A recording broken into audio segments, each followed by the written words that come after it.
Berjumpa kembali dalam SLM 125 menit.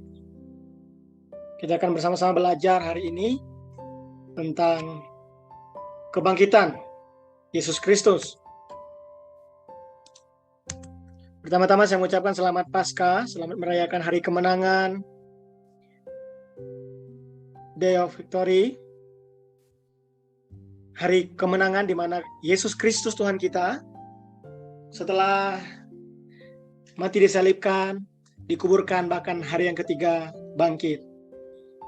Kita akan belajar satu tema, Ia tidak ada di sini, Ia telah bangkit.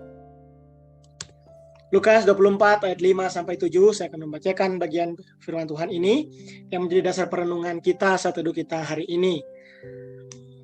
Mereka sangat ketakutan dan menundukkan kepala, tetapi kedua orang itu berkata kepada mereka, "Mengapa kamu mencari Dia yang hidup di antara orang mati? Ia tidak ada di sini, Ia telah bangkit. Ingatlah apa yang dikatakannya kepada kamu ketika Ia masih di Galilea, yaitu bahwa Anak Manusia harus diserahkan ke tangan orang-orang berdosa dan disalibkan, dan akan bangkit pada hari yang ketiga." Saudara, dimanapun saudara berada, berbahagialah kita orang percaya di masa kini. Kita bersyukur momen bersejarah yang sangat menolong kita untuk merenungkan kembali peristiwa pengorbanan Yesus Kristus Sang Juru Selamat. Mulai dari peristiwa serangkaian Minggu Sengsara sampai puncaknya di hari Jumat. Kita merayakan Jumat Agung, dan kemarin Sabtu Sepi, dan hari ini kita merayakan kebangkitan Yesus Kristus dari kematian. Maut tidak berkuasa atasnya. Kalau melihat konteks secara keseluruhan Lukas 24, teman-teman bisa membaca mulai ayat 1 dan seterusnya sampai ayat 11. Pada hari pertama minggu itu, mereka pergi ke kubur membawa rempah-rempah disediakan mereka. Jadi, para perempuan datang ke kubur Yesus untuk membawa rempah-rempah. Untuk apa ini? Perempuan-perempuan ini adalah Maria dari Magdala, dan Yohana, dan Maria ibu Yakobus, dan perempuan-perempuan lain juga bersama-sama dengan mereka.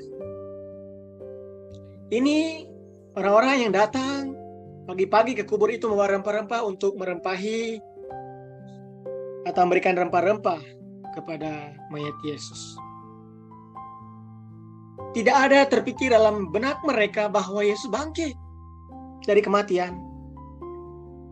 Tentu di dalam duka, luka mereka, hati yang sedih, mereka datang pagi-pagi dengan semangat untuk pergi ke kubur dengan membawa rempah-rempah. Tetapi mereka melihat batu sudah terguling dari kubur itu. Setelah mereka masuk tidak menemukan mayat Yesus.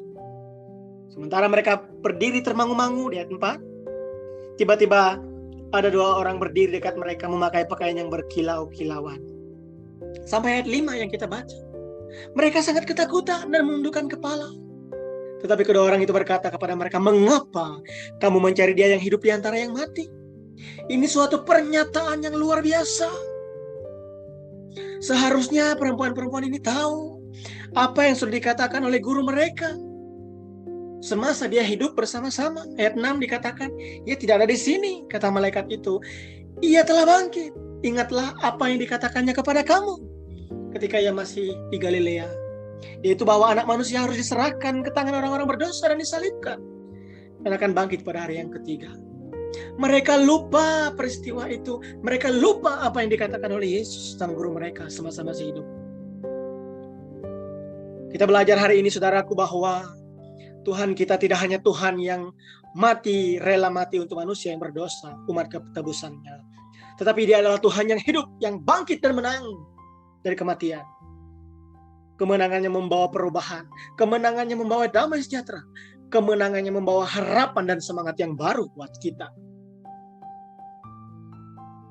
Kita belajar hari ini melewati peristiwa Paskah, melewati peristiwa kebangkitan. Kita merenung ulang kemenangan Yesus atas maut dan kematian yang membawa kita harapan dan kehidupan yang baru. Setelah dia menyelesaikan misi penyelamatannya di Kalvari untuk kita, dan itu sudah selesai, tetelestai, secara sempurna dan permanen. Maka hari ini juga dia membuktikan, kita memperingati kembali Lukas 24 ayat 5-7. Yesus sudah bangkit. Dikatakan ia tidak ada di sini. Ia telah bangkit. Telah berarti sudah. Yesus bukan hanya Tuhan yang rela mati, tapi dia Tuhan yang hidup. Dan ini pengharapan kita. Rasul Paulus menegaskan kembali dalam 1 Korintus 15 ayat 1 sampai seterusnya. Dikatakan bahwa dia hidup. Dia bangkit dan kita pun akan dibangkitkan. Ini suatu pengharapan. Ketika kita merenungkan bagaimana Yesus Tuhan kita bangkit dari kematian, membawa harapan semangat yang baru. Kita tidak lagi diliputi kesedihan, kesusahan, kesedihan dan ketiadaan harapan, tetapi kita punya harapan baru karena Tuhan kita hidup dan bangkit dan menang atas kematian. Kita pun akan semangat ketika memiliki Tuhan yang hidup ini. Dan kita memberitakan Kristus yang hidup itu kepada orang lain, supaya mereka yang hidup masih dalam dosa bisa hidup kembali oleh anugerahnya. Satu lagu yang terus kita ulang ketika merayakan Paskah dan kebangkitan. Sebab dia hidup, ada hari esok. Kita percaya bahwa sebab dia hidup ada hari esok. Kita tidak pernah takut, kita tidak perlu takut dan khawatir dan gentar. Karena dia Tuhan yang hidup. Ingat saudaraku ketika peristiwa di Yohanes 11, Yesus membangkitkan Lazarus yang sudah 4 hari terbaring di dalam kubur. Yesus berkata kepada Maria dan Marta dan orang-orang yang di sekitar itu. Jawab Yesus, akulah kebangkitan dan hidup. Barang siapa percaya kepadaku, dia akan hidup walaupun dia sudah mati. Kata percaya di sini, trust in Jesus. Percaya kepada Yesus secara utuh, total dan sepenuhnya. Ini pengharapan kita bahwa Tuhan kita bangkit. Dia adalah Tuhan yang adalah kebangkitan dan hidup. Itu sebabnya kita yang percaya kepada Yesus Kristus, satu-satunya Tuhan Juru Selamat secara pribadi, kita pun akan dibangkitkan nantinya saat kita sudah meninggal. Tetapi jika kita tidak meninggal pada waktu Yesus kembali di awan-awan, waktu rapture dan pengangkatan orang percaya, kita akan hidup dan tubuh kita diubahkan dalam tubuh kemuliaan. Kita bisa jumpa muka dengan muka dengan Yesus Kristus Tuhan kita Sang Juru Selamat. Sang kekasih jiwa kita itu, yang tidak hanya mati, tetapi dia hidup. Selamat merayakan Paskah. Biarlah kebangkitan Yesus menolong kita untuk hidup semangat, terus bangkit dari keterpurukan, kegagalan kita, kesedihan kita, kesia-siaan hidup kita. Mari kita datang kepada Yesus yang bangkit, yang memberikan harapan semangat yang baru buat kita. Kiranya Tuhan menolong kita semua. Amin.